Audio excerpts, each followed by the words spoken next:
Welcome to the Classical Commons podcast. I'm Rob Jackson, your host. This is a digital platform, and we're connecting classical school communities across the country to talent and training resources.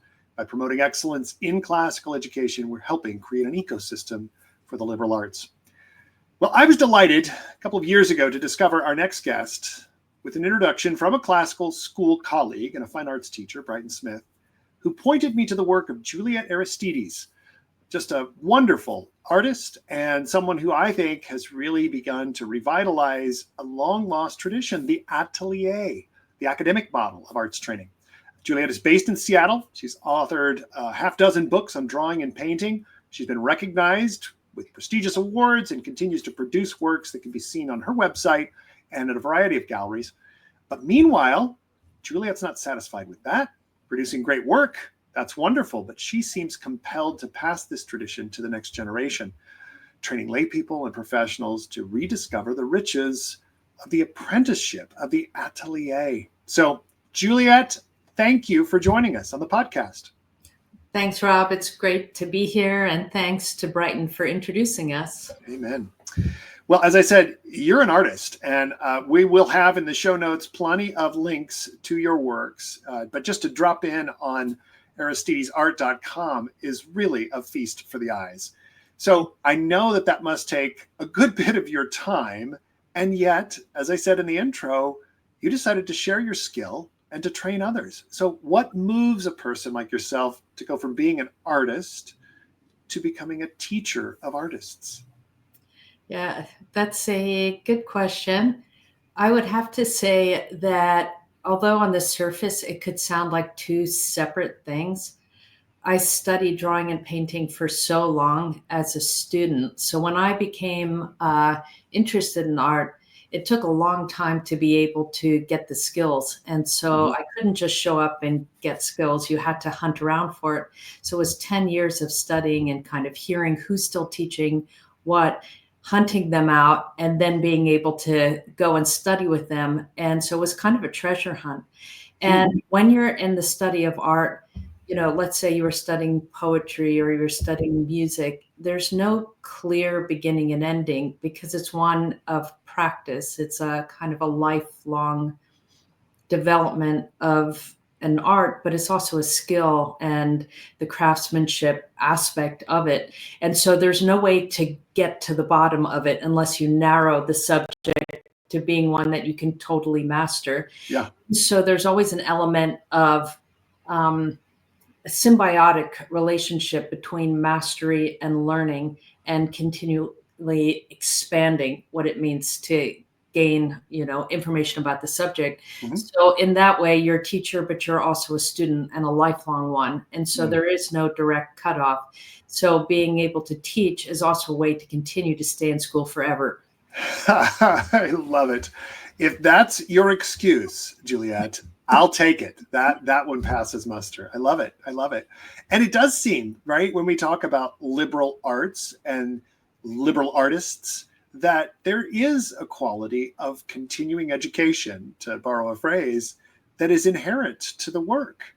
I suspect, and you can tell us more about the story, that your most recent book, which I am so delighted to have a copy of, The Inner Life of the Artist, beautiful, beautiful volume, which, again, we're going to encourage people to take a look at. This seems to be something of your story as an artist, and it begins, it's divided. I just want to quickly let our listeners know we have the artist's pilgrimage on art and perception, and then the inner life practicum. So each section seems to me kind of like a series of stepping stones, right? From pilgrim to artist to practitioner.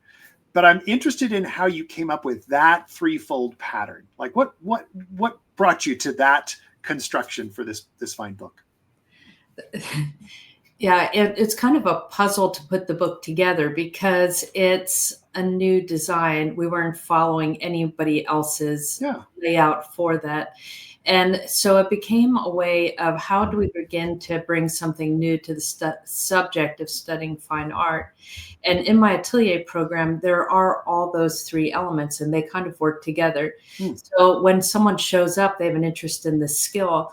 But as a teacher over time, what I found out is that although someone will show up and say they want to learn how to draw and paint, it's a mistake to focus on the content, move the focus away from the individual. Mm. Realize that there's a person who creates, but there's also the person themselves who has another relationship with the material. And it makes sense in terms of art because you only can say what you know. And if there's not much inside, you can have all the skill you want, but ultimately, what are you contributing? And so in the Atelier program, we were always bringing in other speakers. Art history is, an obvious one, but a lot of less obvious ones. So how do other writers, everybody from Chekhov to Tolkien, like what do they teach us about seeing? Yeah. And how and what way are they like artists in terms of what they can see? And then you've got the craft of writing. What can we learn from them, in that way? So we're also bringing in conversations on, uh, poetry and conversations on the art of listening, because all that goes into shaping the artist. So so that's the kind of practicum part of it, is the application in one's life. And so to kind of work backwards, someone will show up kind of in that pilgrim mode of, I hear something, I feel something, I want to be able to say it, and I want to be able to contribute. They have no idea what they're in for in terms of in terms of training. And so you start with the beginning of this incredible journey, which of course travels with us through and changes over the course of our life. So it kind of mirrors, in a sense, how someone shows up from the first call, what is where we in a way answer a call, and then that sets us out on a journey, and it ends with the working out of it in our ears and our hands and our feet and our eyes and the whole thing. Oh, that's beautiful. Well, the pilgrimage clearly caught my attention, not just because, I have an interest in religion and how that shapes our lives, but because it seemed fitting. It seemed appropriate to think in terms of journey and in terms of purposefulness. And yet, and I want to sort of emphasize this paradox, in those opening couple of chapters, you encourage the reader to explore activities that basically lead nowhere other than the soul, right? Kind of a discovery, as it were, an expansion of our understanding of the soul. And again, it sounds a lot to me like what typically or classically has been defined as leisure. Leisure, again, for the purposes of enriching our innermost selves, but in relation to the world, right? That we're so graciously dropped into. So how did you come to understand the centrality of this, if I'm right, this leisure that begins the pilgrimage? Yeah, I hope we have a lot of time to talk about this, because I'd be so interested to hear your take on it. There's a brand of genre,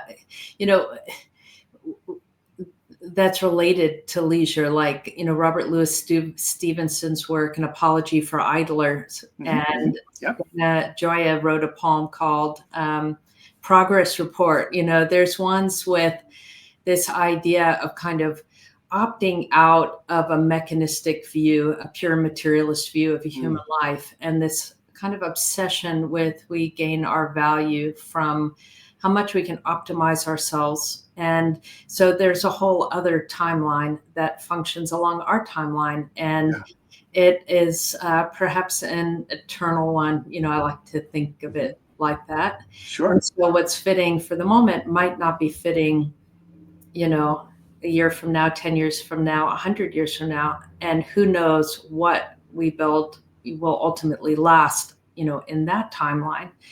And so, busyness is one thing, but how do you get to truth or bedrock? It's with a point of resonance. One, you have to use your best guess to some degree. Sure. And often our observations, when they're made out of stillness and contemplation, allowing space for noise to settle, we can hit on something that's a little bit truer. We can hear our own thoughts and our own voice and begin to separate it from, everybody else's. And I think that we're spoken to through kind of thin places that exist outside of noise. So, for example, time alone outside, we're going to be hearing different kinds of things. And So you could say that the language of the soul is its own kind of vocabulary, and it's going to speak in a different kind of way. It's not always present in every conversation, as Szymborska wrote a poem about, that the soul is kind of fickle when it will show up. Yeah, Like that's right. She selects her own society, right? To quote Yeah. Dickinson, right? Yeah. Yeah, that's true. exactly. And so the job of the artist, it kind of falls into that strand. And so, we can kind of joke about idleness, but in a different kind of economy. If we weren't in an attention economy, if we were in a different kind of culture, perhaps it would be evaluated differently in terms of its contribution. Yeah. Because think of what lasts. Think of what lasts from civilizations from 1,000 years ago. Sure. So No, that makes good sense, and it is taking some kind of long view or having greater perspective, so that the immediacy and the ephemeral, that they sort of slough off in some sense. And you're getting. I like this. Your metaphor of bedrock. We're getting back to something solid, something more real, right, than that which surrounds us and distracts us and so forth. It sounds as though you got a pretty good start on this, maybe a leg up, because in the book, and I'll just give this much away, you grew up on a Pennsylvania farm. Sounds virtually idyllic, right? You're exploring forests and field, flora and fauna in just hours of solitude. Very little TV. Yes, good for you, good for you. And as you put it, quote, the world of ideas burst upon me. Now, my favorite little piece, I just have to share this with our listeners, is when you describe these clandestine all-nighters where you sneak out of your parents' home, your home, right? Yeah. I mean, I can just visualize this. You're a teenager, you've got a pencil and notebook, and you go down to the local diner. You drive down, right, to the local diner so that you can have that quiet to yourself and begin sketching and drawing and thinking. I mean, that was thrilling and a little edgy, I'm sure. Did you ever get caught? That's what I want to know. Did you ever get caught? I was never caught for that. I was caught for lots of other things, like too many other things. I love it, but it's as though Providence said, not for that, because that's fun. This is good. This is going to enrich her soul. But seriously, how do you think we should go about inspiring the next generation? Because I love the fact that there was adventure in this for you, right? And I sometimes wonder, when we're teaching and trying to transmit a tradition, a dynamic, vital, living tradition, if it doesn't become a little staid, a little boring. And I love the adventure that you undertook, right? That drew you into something deeper. What do you think? Do you have any suggestions for how we get to the next generation so that they can take up the adventure for themselves? Yeah, that, you bring up such a good point with that, because if everything, if it's encouraged, then it becomes associated with someone putting something upon us. Yeah. Whereas if you have to kind of sneak out to do it, then it becomes yours and yours alone. And just in fairness, I would have watched TV till my eyes bled if I was allowed to. I was not allowed to. I was allowed for like 45 minutes on the weekend. So, God bless your folks. God bless your folks. Yeah. So if you think about it, in some ways, life was a little bit easier, because even if you wanted to get AI to write your book for you or your reports for you, you wouldn't be able to, because it didn't exist. Right. So now we're in a situation where we have so much, we have billions of dollars being flowed into ways of making our lives easier, but in a way kind of truncating that sense of wonder. So I guess in terms of advice, allowing your kids, it's hard to reconcile a sense of adventure with somebody's eyes on you 24/7 and filling every minute of your time, hoping with, anxious attachment that you succeed in all your, I think that artists are almost uniformly the kids that look like they'll never amount to much. The people who are a little bit of original thinkers, so I'll just give you a bit of a window into my Atelier program. So I do tours. People would sign up and say, hey, I want to come for the program. And they'll show up the day before, they'll show up the day after, they'll show up an hour before or an hour late. And I was like, what's wrong with these people? Or I'll give them the tour, they'll be there on time. eventually I began to realize that, I'd give them this tour and then say, here's my number, call me if you have, you go home and you'll probably have a bunch of questions and give me a call. And they'll have no pen or no pencil or nothing to write on. So here are people kind of signing up for the Atelier program, completely ill prepared. And then over time, I began to realize these are my people, like my princess in the pea moment. I'm going to ask them if they have a pencil and paper. And if they say no, I'm going to immediately accept them to my program. You're in. And no more questions. That was the test. The test was that. And so I feel like the people who are meant to succeed in one sphere might be the classroom environment as we're used to structuring it is good for one type of learner. So I didn't, when I first started learning math and I was being taught the algebra, and it's like, okay, I am not going to learn algebra until you can prove to me that negative numbers exist in nature, or else forget it. I don't want to learn anything. Of course, it's like public school. They're like, I don't care if you learn anything. We're done. And so I never learned another thing in math ever again. And now I look back, I'm like, who was I hurting by that act of incredible defiance? Like nobody but myself. However, I realized that for me to learn something, I have to understand why. Like, it doesn't even have to be the best reason why. I need to go back a couple steps in. Sure. And that has served me well with my own study of art, because I was able to go hunting and recreate a lost help recreate a lost tradition. Sure. And so for parents, long-winded way of saying, you can't expect your child to be an original thinker and then be extremely punitive when they're not impressing you in front of your friends, have another way, make room for art and experimentation and for reading and for writing and for poetry and bad poetry, like all of it, Yep. One more thing. Wait, please. One last thing, just because I found I didn't know I had an opinion about this, but I do have an opinion. Give it to us. Joseph Campbell said that all of life is a meditation. Most of it is about where your money's coming from and where your money's going. And then he says that how can you pass on a spiritual upbringing for your children if you don't have one yourself? And so the question also for parents, are you delighted by reading things? What type of internal life do you have? Right. That, you can share something really authentically with your kid if you're experiencing it. Yep. That you've said this now in different ways twice, right? You can't give what you don't have. And that's both for our teachers who need to be vitally engaged with their subject, with their arts.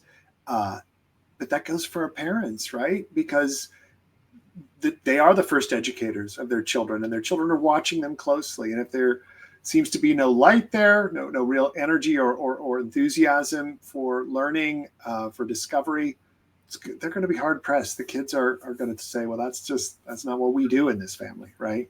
So I hear you, and I do think that we should probably avoid the helicopter parenting, or maybe the lawnmower parenting, even finer grained, right? And give them a little more room. Actually, this has been said now. Our sociologists, some of them are coming forward saying a little more room, a little more space, let them play, right? Let them bruise their knee. It's okay.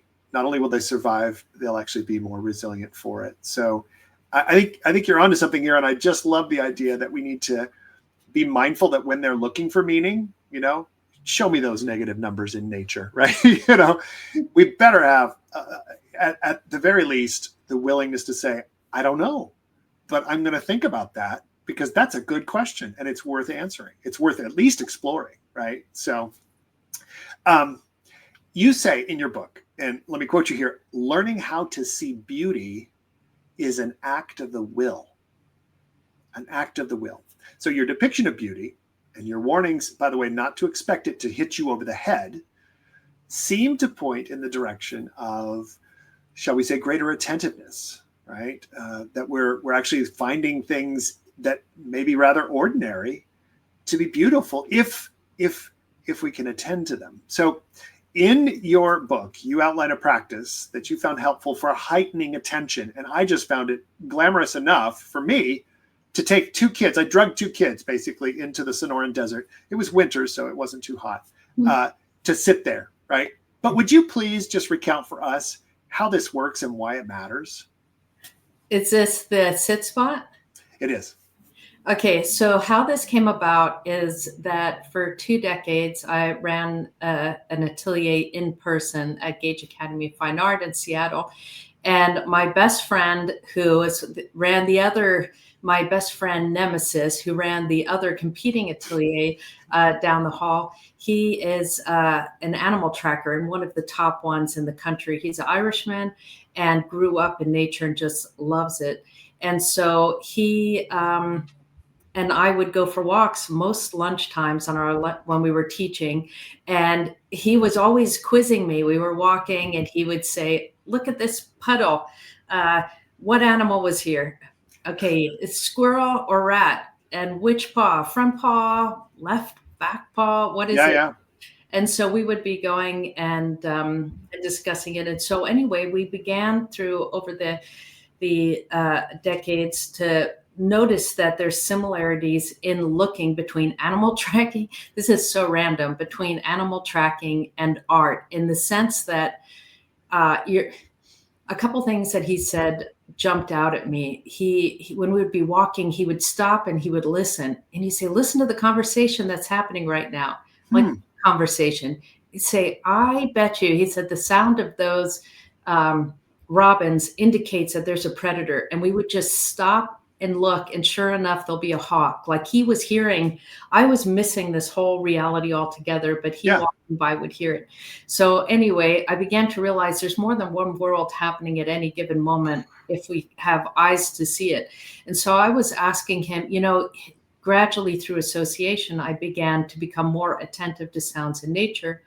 Now, if you read the origin stories of writers, like, for example, George Orwell wrote about what it was like to begin to start writing, and it was an exercise of sense in seeing. He would walk into a room and he would notice there's an inkwell sitting on the table, and he would kind of self-narrate. And then you realize that all the art forms are tied by seeing. And I thought, wouldn't it be a wonderful thing if through our observation of nature, it loops us back to art? So I collaborated with my friend Mark on an exercise of attention in nature. So that's the genesis of that. Does that answer? I loved it. It absolutely does. And I loved it. And it works. What do you like your experience? Tell me about your So yeah, it was we sat under a Palo Verde tree, because again it was probably about 1, so the sun was high. We needed a little bit of shade. Again, it wasn't too hot, but the sun comes down pretty brutally midday when there's not a cloud in the sky. Got underneath that tree and took that time out with the listening, very much the listening and viewing what we could see. We actually broke up a little bit, so we were probably within 30 yards of each other, but found our own little quiet spots. We all had little journals in hand to either sketch or to doodle or to write verse or just prose, whatever, right? Just whatever came to mind. So it was very unstructured, other than you got to be here. You're going to be here for basically 15 minutes to quiet down. And then you're just going to go. And I was going to see how far how long I could go. And they went easily before anybody even moved, because, I could at least see them. They went easily an additional 15. We were a half an hour just out there, seated on the desert floor, just observing. And again, no training, because, I figured I'd have to sort of equip them to do it for 5 minutes or 10 minutes. But once I told them, we're just here to listen, to look, and to learn. Take down whatever you want, right? Just observe. And they actually spoke of it as, that was really cool, Dad. That was fun. We enjoyed that. And later would tell me, I think I heard some things that I haven't heard before, right? in that quiet. There's plenty of, we're in the middle of Phoenix, so there's plenty of noise, and there's a highway that's probably not even a quarter mile from there. But we heard the birds, right? We heard the scampering of the bunnies, right? Of the quail. It was neat. It was neat. So anyhow. It's so cool, Rob, because see that you hit on it right there. Your answer is better than mine. I should have just immediately taken your question, reflected it back to you, because out of that comes original thought. Out of that comes someone's own opinion. And you could put 10 people, in all looking at that same area, and are going to come out hearing different things, a completely different point of view. And then you start to build up this sense of communion, Yeah, that's exactly right. That's exactly right.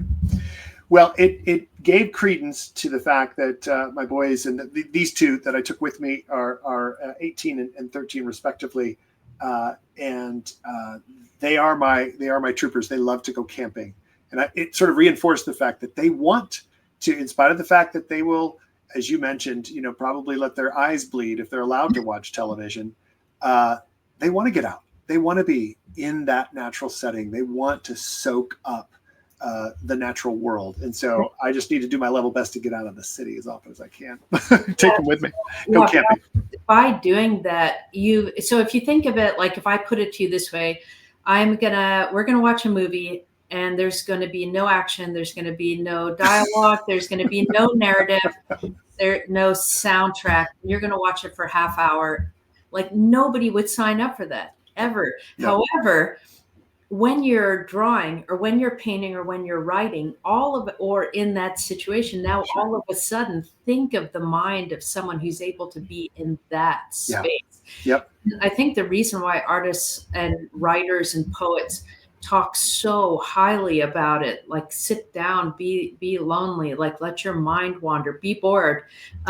It's not because there's nothing in it, not so that you're bored. It's because there's riches that you'll return with. You're leaving and you're coming back with something, and something to share. Yep. So it's a perfect antidote for modern life in so many ways. Amen to that. You have a chapter entitled The Labyrinth. And it sort of seems to suggest that there's a messy, non-linear kind of back and forth way of undertaking this journey towards beauty or towards the making, the artist's making. Would you elaborate just a little bit on why you inserted that chapter? It's about halfway through the book. Why was that important to highlight? Because there's an art to successful studying, and there's an art to completion of what we set out to do. So this is a very practical application. So I was studying for 10 years and ran my in-person atelier for 23 years. And it's, how do you prepare someone for the fact that they will be successful at the end of this process? You show up in the program, you want to learn to draw, and I'm trying to communicate that you absolutely will be able to do it. However, most people talk themselves out. Most people don't finish, not because they lack the capacity for it, but there's an art of studying in and of itself. And so think of with your kids, you try to tell them, look, you're super cute and adorable right now. There's some years coming. It's going to get messy. You love me right now. You think I'm really great. This will not last. And so it's time to prepare them. And it doesn't really work. They're like, oh yeah, Dad, no, you and me, we're always going to be just like this all the time. And, but when they're actually in it, they forget. But you hope some memory of, look, I was prepared for this. I was talked about this. I was warned about this. And so the art of studying any kind of skill, from music to painting or drawing or anything, it's hard. And the best way to succeed is to know that it's difficult and in the middle. Most people will talk themselves out of it at a certain point. They won't give themselves, you give yourself permission to start. Is the best way to do it. You don't wait for permission, but you have to give yourself permission to be bad at it sometimes, for it to 10 times longer than you think it's going to take. Yeah. And so the labyrinth for me became a metaphor of when you're starting, it's just pure love. You're excited about it. You see something, or you see it's right beyond reach. And the minute you sign up in a program or you begin to take a course, you think, okay, well, it's right there, and this is my quickest way to it. And then what happens is the closer you get to it, if you have respect of the subject and you have a good teacher, you'll find yourself farther away. All of a sudden it will expand. It's an actual built-in part of mastery. So the reason why I spent a lot of time unpacking that is because at the end of the journey of becoming a master painter is you realize that, I mean, it's a metaphor for kind of life itself, in the sense that it always was the journey and the practice and the becoming, the gaining the mastery was all of it. The end was a lot less important than that whole thing. So I felt like if I could kind of give a bird's eye view of that map, when you're in there, you'll be like, oh yeah, I was told about this. Yeah. This is no surprise. And I should have, I kind of expected this type of thing. Yeah. And so just kind of insert your subject there, any subject. Yeah. And the map will be the same.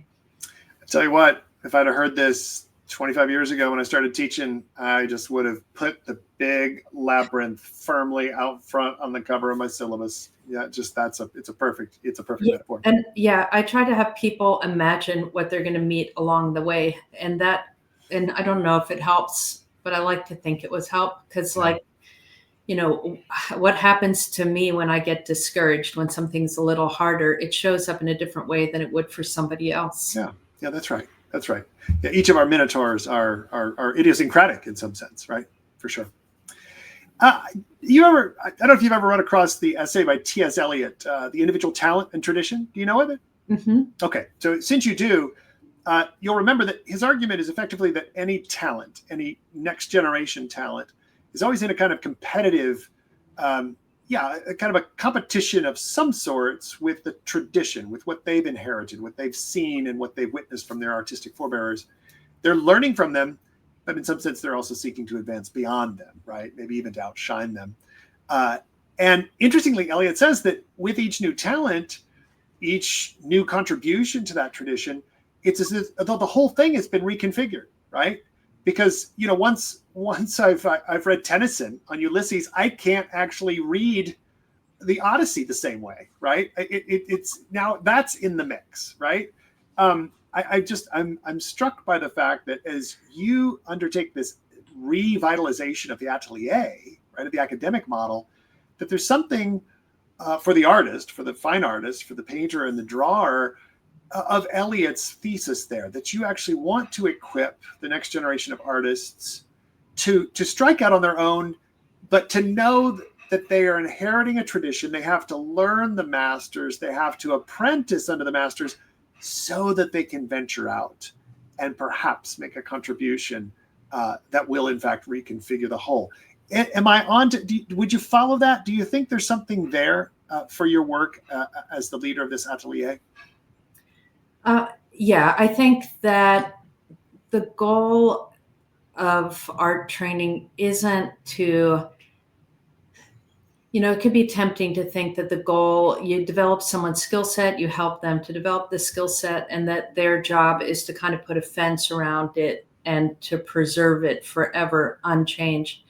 But that's not the way art and civilizations ever functioned. We're in a really unique time right now, and the skills that are needed to bring the human spirit to our time, it's not going to happen by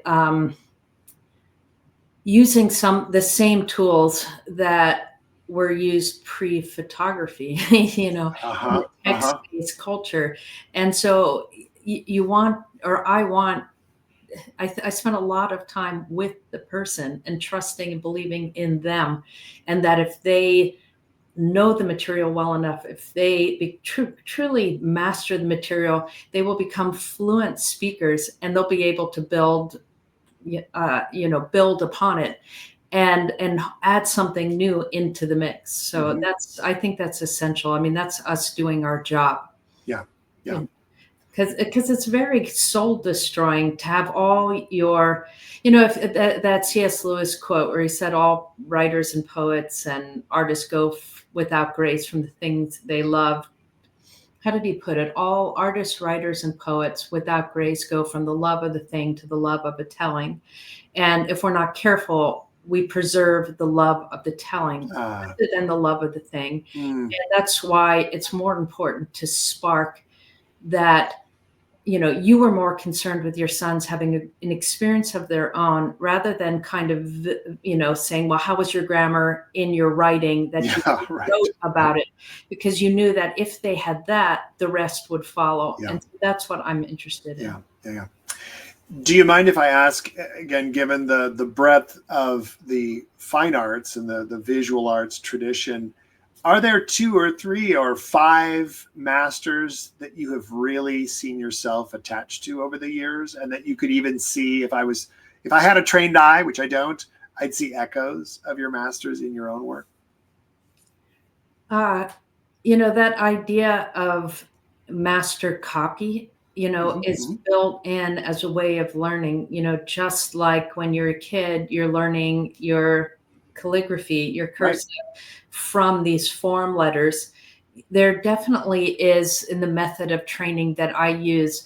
It's classical in the sense that it can be broken down to composite parts and each part studied. And that type of training has always historically started with learning from people who came before us. So you'd be learning from drawings, you'd be copying drawings, and then also, Greco-Roman statuary, in the sense, like the reason why you would do that, even though it feels like, what does that have to tell anybody about anything, is that there's beautiful math in those forms. There's beautiful hybrid between the ideal and the real. You're learning how artists solved problems with regards to the human form. And so in that way is why those things are used. And the studies that I have done since then, if you don't choose someone to copy, you end up just inadvertently following without intention. So the people that have kind of in the last 10 years, I've thought a lot about, it's not because their work was really that good, but I've spent so much time over the last decade reading John Ruskin and pre-Raphaelite stuff, just because they've got into my head a little bit with the idea of what is the role of art. They were functioning in an industrial time of great change. And their contribution, they were really trying to bring ideas of the past, but directly to address problems of their own time. Of their moment, using beauty and great love, I love it. And so that's why I was like, oh, what you're doing is so interesting, and so in that way, I've had a whole lot of speakers in the program around these ideas, and I myself have studied it a lot. Oh, that's beautiful. As soon as you started speaking of Ruskin, the pre-Raphaelites, I started to think, well, I'm sure she's read, because we have mutual friends, right, in the poetic circles. I'm sure you've read your Gerard Manley Hopkins. And of course, his writing, his journals talk about trying to speak of the inscape, right? He's trying to sort of express. I haven't read his journal. Is that right? Right. So see, I told Rob, you have to send me your reading list. Of course, I'd be happy to, because again, you're already there, but it'll just reinforce that it'll be another voice in the chorus. So by all means, I'll send it along to you. Listen, I've got one last question because I see we're running out of time. At Classical Commons, we're working with teachers, school leaders, and parents to advance classical K-12 education. So we'd like to get from you, the artist and the director of an atelier, advice on how those very people can further increase the appreciation, the pursuit of the fine arts. What would you like to say to them? We're in these classically, liberally educated circles. We just need to hear from the artists. What can we do to further propagate the arts? There's a lot of things you can do. It's a good time to be interested in this, because there's so much that exists right now. And the short answer to this is set up programs around Atelier models in your schools if you can, because if you train a teacher in how to, so it took me 10 years to learn to draw. I can teach someone to draw in one. If you as a teacher are able to give your students actual tools to improve their drawing, not just express themselves. I know that goes against some of the things we're talking about, but they're in tandem, actually. You can learn so much so quickly. So I encourage you to be trained in Atelier training if you can. My program, I'm working with homeschooling moms all the time. There's a lot of different ways to read about it and bring it in. Is that helpful? Or it's absolutely helpful, because you already know this from our previous conversations, Juliette. The schools we're working with, we're going to be very keen on sharing what you're doing. And hopefully this podcast is just the beginning of other things that we're going to do to try to introduce the schools to the Atelier, to your work, and to how they can bring it to their local communities. So yeah, one more thing about that is I had a woman who showed up and who was a public school teacher from Montana. And she reached a point where she said, how can I teach my students? I'm kind of reaching a cap point myself. And so she joined my program, and with the goal of bringing it back. And so she spent 4 years and ended up being, she worked so hard to start to bring these, methods to teachers. So if you're struggling with this, you are not alone. It's a thing. It's a hard thing, but there are answers. So there you go. There's a labyrinth, but there's also the achievement of becoming an artist. And I know you've done this for hundreds. So, well, Juliette, thank you for this time. And as I said, and certainly hope, we'll continue this conversation and hopefully be able to introduce your work to many, many others in the future. Thanks, Rob. Thanks for having me. It's always a pleasure. My pleasure. Bye. Join us weekly on the Classical Commons podcast for updates on this renaissance in classical liberal arts education, and learn more by signing up at classicalcommons.org.